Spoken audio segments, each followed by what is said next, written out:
Hi everyone and welcome to my channel. For anyone subscribed, welcome back. And for any viewer in general, welcome back. And welcome to everybody else as well. Welcome to Blind Woman Reviews. This is where a totally blind woman reviews mainly fiction.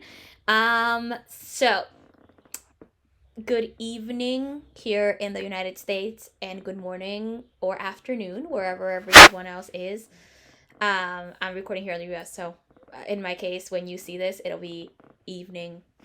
Um, so, I am here to review the last and final book in the Folk of the Air trilogy, The Queen of Nothing. This takes place pretty much a little bit after the events of the Wicked King. If you want to see my previous reviews for this, for those two books, I'll link the playlist with the two videos in there. So the playlist will be there, so you can see my review of the Wicked King, as well as the Cruel Prince. But yeah, so if you the basic plot of the series is that Jude Duarte is a human in the Fey world. She was taken as a child, and she really wants to fit into this world. However, how much is she willing to sacrifice, and how much blood is she willing to spill?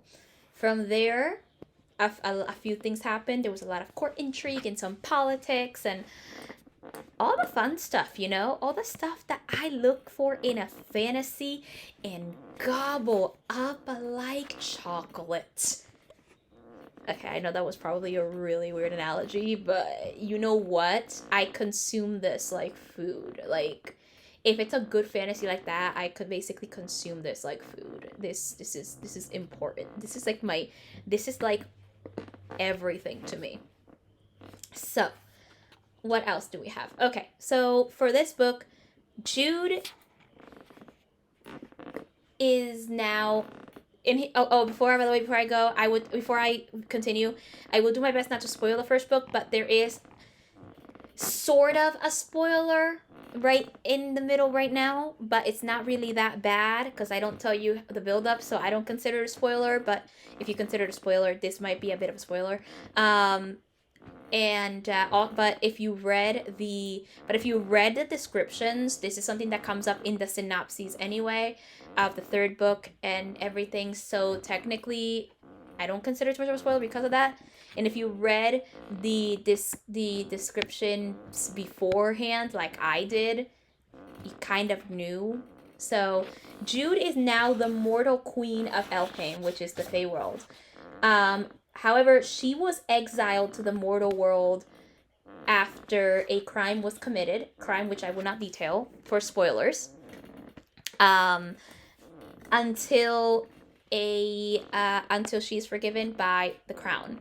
So she has been exiled, but eventually, her sister Taryn asks for her help, and through that she finds herself back in Elfhame and is now there and wants to take back everything that Cardan took from her.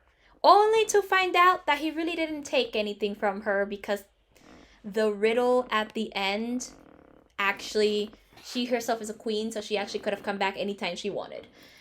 Not too much of a spoiler, but I just wanted to mention that either way, because it comes up in the early chapters. It's not that much of a spoiler. But now there's a war, so on both sides, and because the kingdom is kind of divided. So now there's a lot of political intrigue and trying to figure out what the future of the kingdom is.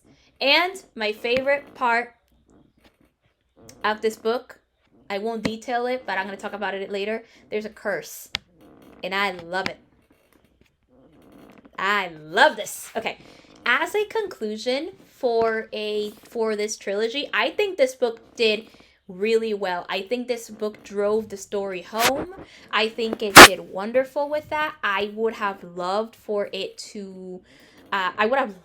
more books to come in, but I think if we did, that would be it would make a high fantasy. But like, if it was like a high fantasy series, I'd read it, y'all. I would read it, because this is amazing. I really like this book. I love this conclusion. I think that this as a conclusion definitely fits perfectly. I think we got a really good conclusion, and I think that all the loose ends and the plot points were tied up well at the end. And again, there's a bit of a romance here, very underwhelming, but again, the chemistry between Cardan and Jude is believable. I still would have loved to get Cardan's point of view on the story, especially when the curse comes up at the end, because we find out about a curse. I will not spoil how, but there's like a prophecy and everything. That's the only thing I can tell you, that there's a prophecy. Without going into spoilers, the only thing I can tell you is that there's a prophecy that talks about a specific future where there would be a curse. So I basically think that, it would have been great to get more on that, but there was only a little bit of that, but that's fine because the prophecy is not supposed to be the entire point of the story, but still, I think it was a good, I think it was definitely a good conclusion. The plot points were tied up perfectly, and it would have been really good, though, to hear into Cardan's point of view here because of the curse, especially when the curse took over somewhere in the book. It would have been really interesting to see his point of view. It would have been interesting to see how to be in his mind when that happened. We did find out how he felt, but it was more through dialogue, what he was telling Jude. It would have been good to find out more about that and through his point of view. But overall, I think it was a good ending, a solid conclusion, and a solid 5 stars. And everything. So I think I definitely enjoyed it. So that's my review for this book. So I'm gonna go, before I leave this video, I'm gonna go on a bit of a review of the series, an overview. I think this series was really good. I enjoyed the trilogy a lot. Honestly, I should have started reading this way earlier, but you know what? It's okay. I read it. It's totally fine, right? Like, totally, totally fine, because I read it. So I am perfectly okay with the fact that I read this just a little bit late. I I don't know. I'm just saying. I'm very happy that I at least read it. You know what I mean?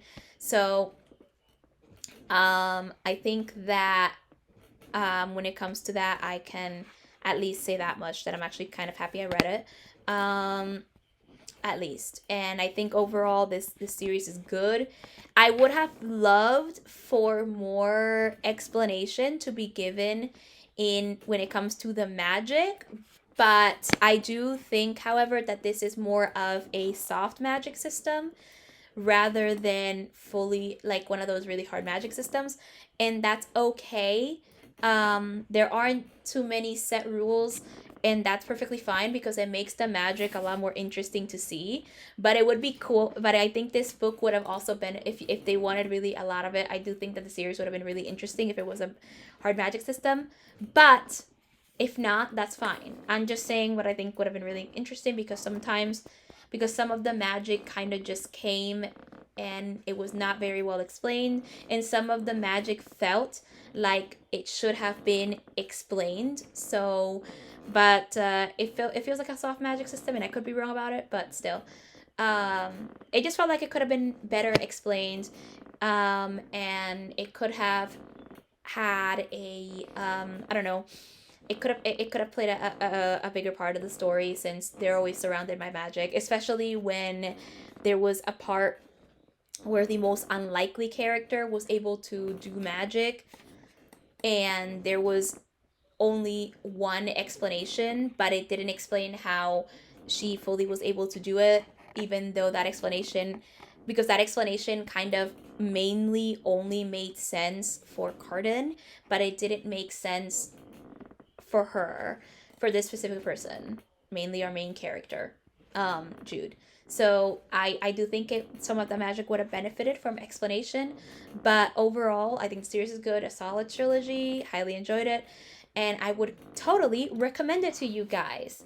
So I'll be back tomorrow for another video where I will actually be doing recommendations for what to read and watch after The Folk of the Air. So stay tuned for that. I hope you like these type of videos where I just recommend. But let me know what you think about that. I would be I am open to feedback. So yeah, let me know what you think about the series, Folk of the Air, The Queen of Nothing, as well as any questions you might have and video requests. Like this video if you enjoyed it, and if you are interested, you can follow me on my social media, which is always linked below, and the playlist for the Folk of the Air will be linked as well if you want to see my thoughts on the Cruel Prince and the Wicked King. And with that, I'll see you tomorrow at 6 p.m. Bye. Voiceover unmuted. You are 0% stop recording button. Stop recording.